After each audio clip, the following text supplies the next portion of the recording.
Adrienne Barbeau, 80s Scream Queen. I don't know if that's a title that you're comfortable with, or is that something that you've actually come to terms with or embraced?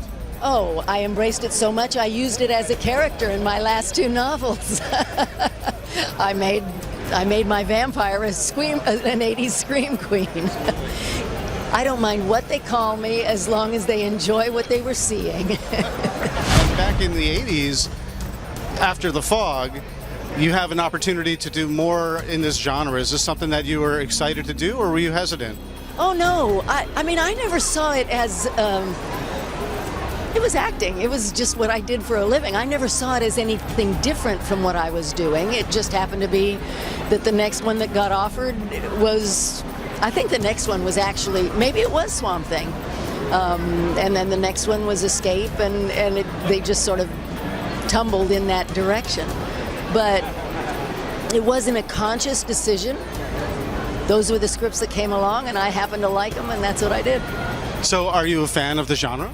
Not at all.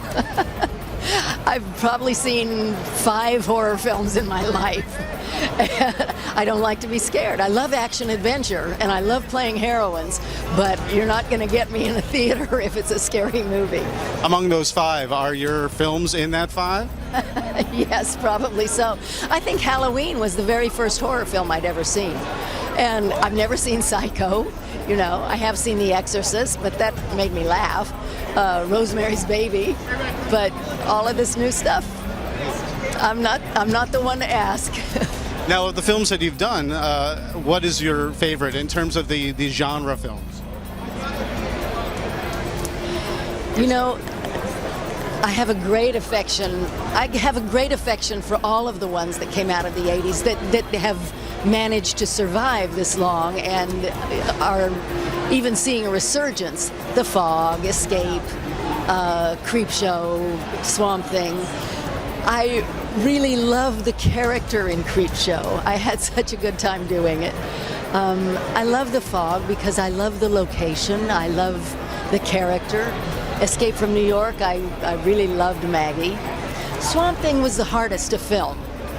And so I have more mixed feelings about that one, but I was so glad to see that it became such a huge success. It's very fun and it's very popular, but you know, you were the guy, you were the woman swatting away mosquitoes. What would you say was the toughest element of doing Swamp Thing? The toughest element was that poor Wes had his budget pulled out from under him. And, you know, we started out with this wonderful script, and every day he was having to throw out pages because there was no money to pay for the actors or pay for the wardrobe department or anything else. So it was just rough in that way. And the fact that it has been so successful is a real tribute to his artistry, because he managed to make a silk purse out of a sow's ear, which was originally a silk purse. Now, early on, when you're doing The Fog, you're working with Jamie Lee Curtis, who also was a quote-unquote Scream Queen. Did you compare notes in any way, shape, or form? We never talked about it, you know.